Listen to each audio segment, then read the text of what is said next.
Good morning everyone. How are you all students? I hope you all will be fit and fine at your home. साथ ही साथ आप अपनी study भी proper कर रहे होंगे, ऐसी उम्मीद मैं करती हूँ. ठीक है, आज हम हमारा चैप्टर 6 जो है कुछ काम करो, हमने एक कविता पढ़ी थी जिसका नाम था कुछ काम करो. याद है ना सभी को? Yes, very good. जिसे किसने लिखा था? मैथिली शरण गुप्त ने लिखा था. इस चैप्टर को हम पढ़ चुके हैं.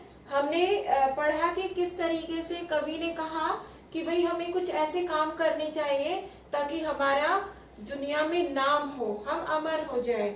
जिस तरीके से बहुत सारे लोग, सुभाष चंद्र बोस, नेताजी सुभाष चंद्र बोस, भगत सिंह, आजाद, सुखदेव, इनको हम आज भी याद करते हैं. तो क्यों करते हैं? इनके अच्छे कामों के लिए.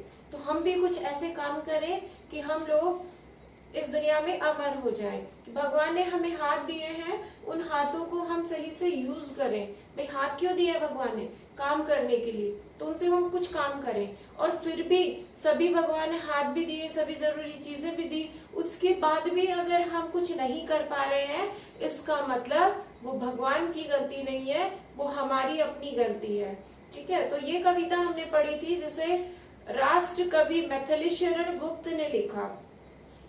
आज इसी सीरीज को आगे बढ़ाते हुए हम करेंगे शब्दार्थ. हम कर चुके थे, साथ ही मौखिक क्वेश्चन आंसर्स भी कर चुके थे. आज हम पहले लिखित क्वेश्चन आंसर्स करेंगे और फिर इस चैप्टर की जो बुक एक्सरसाइज है उसको भी कंप्लीट कर देते हैं. ठीक है, तो आज हमारा चैप्टर कंप्लीट हो जाएगा जिसका नाम है कुछ काम करो. चलिए शुरू करते हैं. पहले शुरू करेंगे लिखित क्वेश्चन आंसर्स से. तो पहला जो प्रश्न है हमारा वो है, जग में रहकर हमें क्या करना चाहिए. तो जैसे कि फर्स्ट लाइन ही आई थी कि जग में रहकर कुछ काम करना चाहिए हमें, तो पहले आप लिखेंगे प्रश्न. सबसे पहले आप लिखेंगे प्रश्न. प्रश्न लिखने के बाद ही आप उसका उत्तर लिखेंगे. तो प्रश्न आप बुक में से देखकर लिखेंगे, उत्तर मैं यहाँ लिख दे रही हूँ. तो प्रश्न है हमारा कि जग में रहकर हमें क्या करना चाहिए. तो उत्तर हो जाएगा जग में रहकर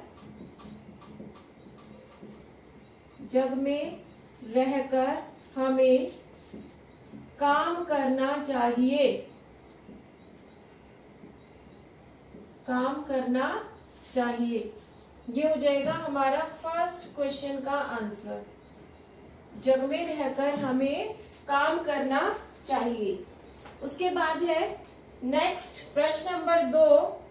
इसमें हमसे पूछा गया कि कवि ने तन के बारे में क्या कहा. तन का मतलब होता है शरीर. तो कवि ने शरीर के बारे में क्या बताया कविता में.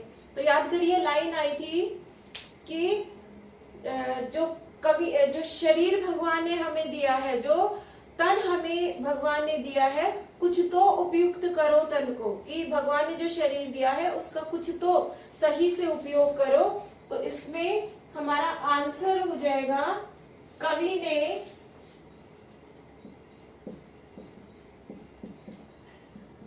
ने तन के सही उपयोग के बारे में कहा है. सही उपयोग करने के बारे में कहा है. तन का सही उपयोग करने के बारे में कहा है.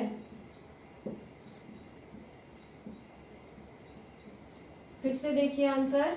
कवि ने तन का सही उपयोग करने के बारे में कहा है.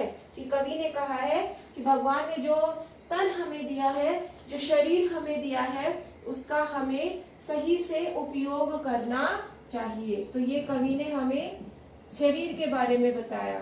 अब है प्रश्न नंबर 3. तो देखो, मैं फिर से आपको रिमाइंड करा रही हूँ, पहले आप प्रश्न लिखेंगे और प्रश्न के बाद आप उसका उत्तर लिखेंगे. कुछ बच्चे क्या करते हैं कि मैम ने सिर्फ उत्तर लिखे थे बोर्ड पर, तो हम लोग भी सिर्फ उत्तर लिख देते हैं. This is not the way. मैं प्रश्न इसलिए नहीं लिखती हूँ because questions are already given in your book. तो आप वहां से देखकर प्रश्न लिखेंगे और फिर आप आंसर यहाँ से लिखेंगे। ठीक है, तो ईश्वर ने हमें क्या क्या दिया है, ये क्वेश्चन है हमारा। ईश्वर ने हमें क्या क्या दिया, तो लाइन आई थी, ईश्वर ने कर विधान किए, प्रभु ने तुझको कर दान किए, सब वस्तु वांछित विधान किए। कि भगवान ने हमें काम करने के लिए हाथ दिए हैं, साथ ही सभी जरूरी चीजें भी हमें दी है ताकि हम काम कर सके। तो यही पूछा गया, ईश्वर ने हमें क्या क्या दिया, तो आंसर हो जाएगा ईश्वर ने हमें हाथ, कर का मतलब होता है हाथ तथा सभी जरूरी वस्तुएं, जरूरी शब्द नहीं होता, शब्द होता है जरूरी, ज के नीचे नुक्ता चिन्ह लगेगा, इसका ध्यान रखें। तथा सभी जरूरी वस्तुएं प्रदान की है पर बिंदी आएगी क्योंकि वस्तुएं बहुवचन शब्द है। ठीक है, तो ईश्वर ने हमें हाथ तथा सभी जरूरी वस्तुएं प्रदान की हैं। ये हमारे 3 छोटे छोटे से क्वेश्चंस थे जिनके आंसर भी बहुत छोटे छोटे थे। पहला प्रश्न था कि ईश्वर हमें जग में रहकर क्या करना चाहिए, तो जग में रहकर हमें काम करना चाहिए। सेकेंड क्वेश्चन था कि कवि ने तन के बारे में क्या कहा है, तो कवि ने तन का सही उपयोग करने के बारे में कहा है। और लास्ट प्रश्न था कि ईश्वर ने हमें क्या क्या दिया है, तो ईश्वर ने हमें हाथ तथा सभी जरूरी वस्तुएं प्रदान की है। ये तीनों क्वेश्चन आंसर्स आप अपनी नोटबुक में लिखेंगे। अब हम बात कर लेते हैं इस चैप्टर की बुक एक्सरसाइज की। चलिए पहले मैं इसे इरेज कर देती हूँ।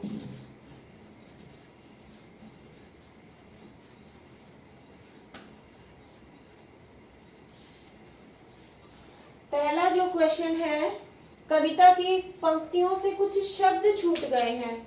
मतलब कुछ पंक्तियां यहाँ हमें दे रखी है, उस पंक्तियों के कुछ शब्द छोड़ दिए गए हैं, यानी खाली स्थान कह सकते हैं इसे हम। उन शब्दों को हमें इन खाली स्थानों में फिल करना है। ठीक है, तो पहला जो है, कुछ डैश करो, कुछ काम करो। सिंपल सी है, पहली ही लाइन कविता की यही है, कविता का नाम भी यही है, कुछ डैश करो, तो क्या करो, काम करो। तो कै का जो फर्स्ट पार्ट है, उसका फर्स्ट पार्ट का आंसर हो गया काम। फिर है डैश में रहकर कुछ नाम करो, कहाँ पर रहकर हमें नाम करना है, जग में रहकर हमें कुछ नाम करना है, तो यहाँ पर हमारा आंसर हो गया जग। ये कै पार्ट के दोनों फिल इन द ब्लैंक्स हमने कर दिए, पहले में आएगा काम और दूसरे में आएगा जग। उसके बाद है ख पार्ट जो है, समझो न अलभ्य किसी धन को, नर हो न डैश करो मन को। पहला आंसर मैंने पहले ही बोल दिया, समझो न अलभ्य किसी डैश को, समझो न अलभ्य किसी धन को, किसी भी धन को अलभ्य मत समझो, ऐसा मत समझो कि इसे हम प्राप्त नहीं कर सकते। नर हो न डैश करो मन को, नर हो न निराश करो मन को, कि तुम तो मनुष्य हो, अपने मन को निराश मत करो।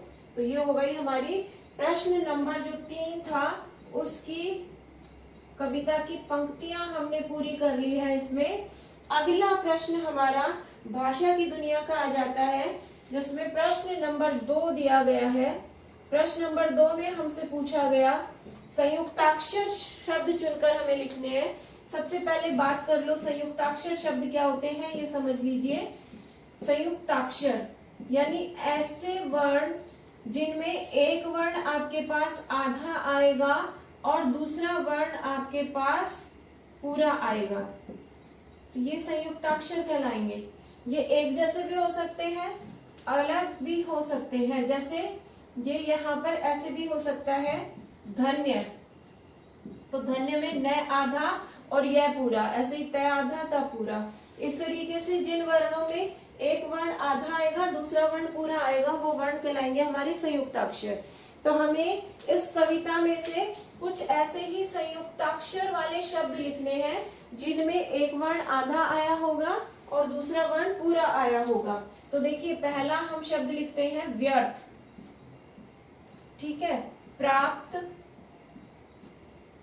उसके बाद उपयुक्त,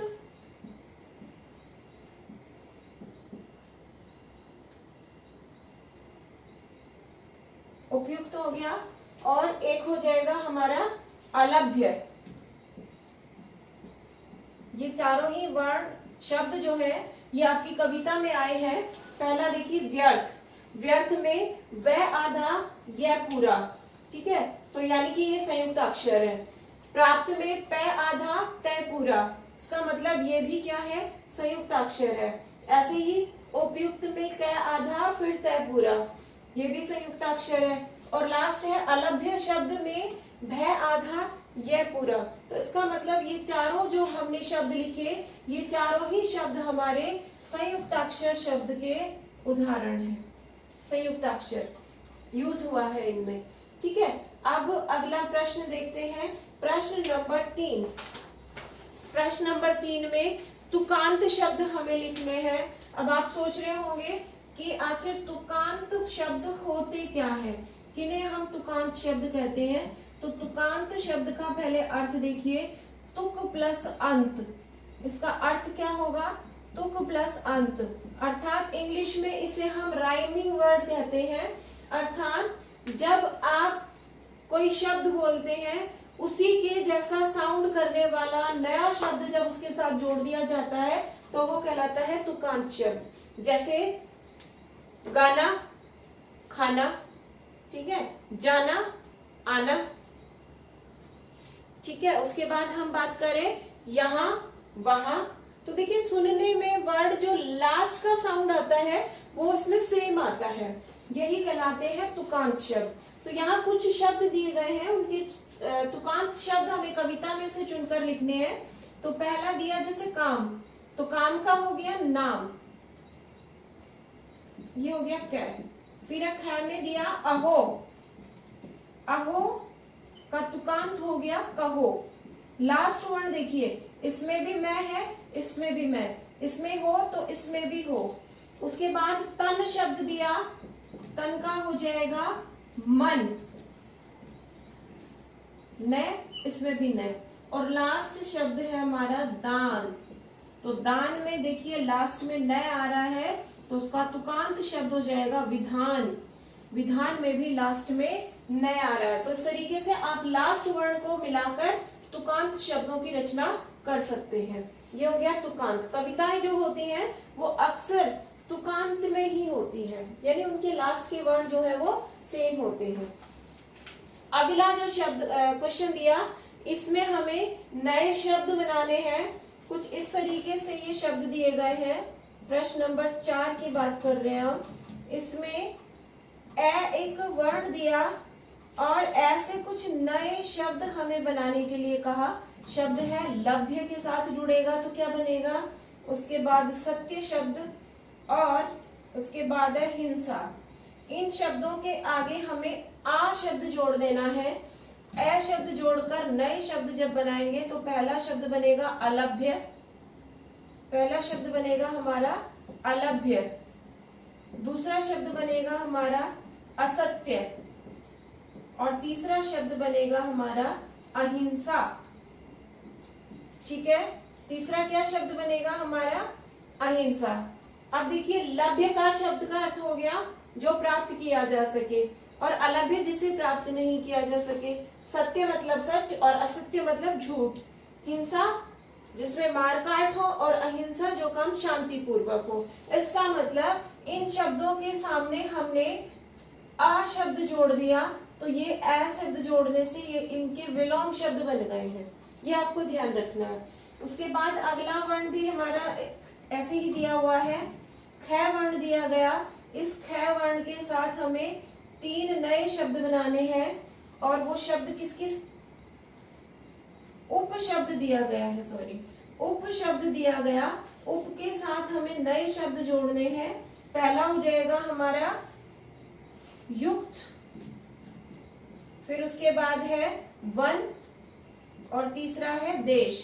इन तीनों के साथ उप शब्द जोड़ देना है तो शब्द बन जाएगा उपयुक्त, फिर बनेगा उपवन और तीसरा बन जाएगा उपदेश।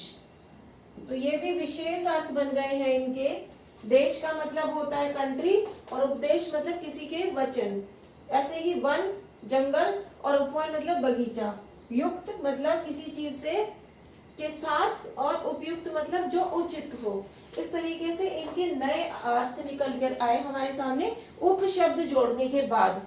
अब अगला जो प्रश्न है, प्रश्न नंबर 5, इसमें हमें पर्यायवाची शब्द लिखने हैं। ठीक है, नहीं पर्यायवाची नहीं है, एकार्थी शब्द है। अच्छा, कुछ शब्दों के दो दो अर्थ होते हैं, पाठ में आए इन शब्दों के दो दो अर्थ लिखिए। इन शब्दों को अनेकार्थी शब्द कहते हैं। अनेकार्थी का मतलब होता है ऐसे शब्द जिनके अनेक अर्थ होते हैं, यानी कई अर्थ होते हैं। तो पहला शब्द दिया इसमें जग। जग के क्या क्या अर्थ होते हैं यह हम लिखेंगे। उसके बाद हमें दिया दूसरा कर। कर शब्द के क्या क्या अर्थ होंगे। तो देखिए, जग एक तो बर्तन होता है, घर में आपने देखा होगा कि एक इस तरह का एक पात्र होता है। मैं drawing is not so good but आपको समझाने के लिए मैं बता रही हूँ। एक इस तरीके का कुछ बना हुआ सा पात्र होता है, ठीक है, इसको हम कहते हैं जग। इसके यहाँ एक हैंडल होता है पकड़ने के लिए, इसको जग कहते हैं। तो एक तो ये हो गया बर्तन, और एक संसार शब्द को जो है संसार को भी हम क्या कहते हैं, जग कहते हैं। उसके बाद है कर। तो कर का मतलब एक तो हो गया हाथ और एक हो जाएगा टैक्स, ठीक है, जिसे हम टैक्स वसूलना यानी कर लेना किसी चीज पर। एक कर का अर्थ होता है क्रिया भी होती है, करना। करना करना एक क्रिया भी होती है, जैसे अपना काम करो, तो वो करो जो है वो इसी कर शब्द से बना है।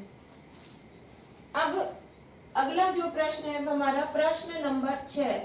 प्रश्न नंबर 6 के अंदर हमें कुछ शब्द दिए गए हैं और उन शब्दों से हमें नए वाक्यों की वाक्य बनाने हैं। जल्दी जल्दी से छोटे छोटे से शब्द बनाते हैं। पहला शब्द दिया प्रभु, और इससे हम वाक्य बनाना है तो हम लिख देंगे हम प्रभु की पूजा करते हैं। हम प्रभु की पूजा करते हैं। इस तरीके से आप छोटे छोटे सेंटेंस जो है इसे फॉर्म कर सकते हैं। उसके बाद है निराश।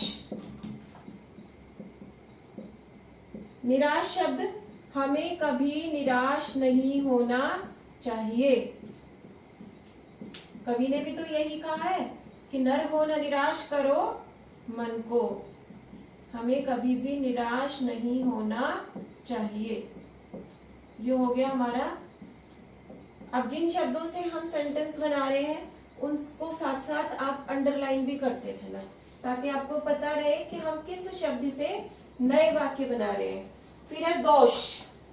दोष का मतलब होता है कमी, या तो इससे सेंटेंस बनाना है दोष से, तो हम कह सकते हैं इसमें मेरा कोई दोष नहीं है। इसमें मेरा कोई दोष नहीं है। कई बार क्या होता है, घर में कोई गलती करता है और डांट हमें पड़ जाती है, तो फिर हम मम्मी से कहते हैं इसमें मेरा कोई दोष नहीं है, कि भाई मैंने नहीं किया ये, ठीक है। तो इस तरीके से हो गया मेरा कोई दोष नहीं है। और नेक्स्ट है मन। बहुत प्यारा सेंटेंस आप सभी बच्चों के लिए। आप सबको मन लगाकर पढ़ना चाहिए। आप सबको मन लगाकर पढ़ना चाहिए। पढ़ने से कभी भी जी नहीं चुराना चाहिए, ठीक है, मन लगाकर पढ़ना चाहिए। और लास्ट है धन। धन शब्द है जिससे वाक्य बनाना है हमें, तो हम कह देंगे मेरे पास बहुत सा धन है। मेरे पास बहुत धन है। ये हो गया हमारे सेंटेंस, यानी वाक्य बनाए हमने। कुछ शब्द दिए गए थे, उन शब्दों से हमने नए वाक्य बना दिए। तो ये हो गया प्रश्न नंबर 6। बात कर लेते हैं लास्ट क्वेश्चन की। इस चैप्टर के लास्ट क्वेश्चन में हमें tick the correct answer questions दिया गया है, जिसके अंदर हमें 3 पार्ट दिए हैं इसके। हमें उनमें से प्रश्न पढ़कर उसका कौन सा ऑप्शन राइट होगा ये फाइंड करना है। जैसे पहला है जन्म का विलोम शब्द। तो जन्म जो शब्द है, उस जन्म का विलोम शब्द क्या होगा ये हमें बताना है। प्रश्न नंबर 7 यहां लिख रही हूं मैं, ठीक है। तो इसका कै पार्ट है, जन्म का विलोम शब्द पूछा है तो वो हो जाएगा मृत्यु। फिर ख पार्ट है, इस शब्द में पूरा र आया है। ऐसा कौन सा शब्द है जिसमें पूरा र आया है? तो देखिए जहां पर पैरों में जो र आएगा ना, वो वाला पूरा र होता है। तो प्रभु शब्द आया है यहाँ पर। ये प्रभु शब्द जो है इसमें पैरों में र लगा हुआ है, इसका मतलब ये र पूरा है। और लास्ट है ग पार्ट, संज्ञा शब्द बताना है कि इनमें से संज्ञा शब्द कौन सा है। ऑप्शन दिए नर, निराश और समझो। तो नर शब्द यानी मनुष्य, ये संज्ञा शब्द है, तो आंसर हो जाएगा नर। ये फर्स्ट ऑप्शन था मृत्यु, सेकंड ऑप्शन है इसका राइट। इसमें हो जाएगा आपका थर्ड ऑप्शन राइट, और लास्ट जो नर वाला है इसमें आपका फर्स्ट ऑप्शन राइट। चलिए, ये हो गया हमारा चैप्टर 6 की बुक एक्सरसाइज हम कंप्लीट कर चुके हैं। उम्मीद करती हूँ यहाँ तक जितना पढ़ा आप सबको समझ आया होगा। और अगर आपको कुछ कहीं पर भी कंफ्यूजन लगता है, you can ask in online class, ठीक है। अगर आपको ये वीडियो पसंद आई हो तो इस वीडियो को लाइक एंड शेयर करना ना भूलें, and subscribe my channel. Thank you student.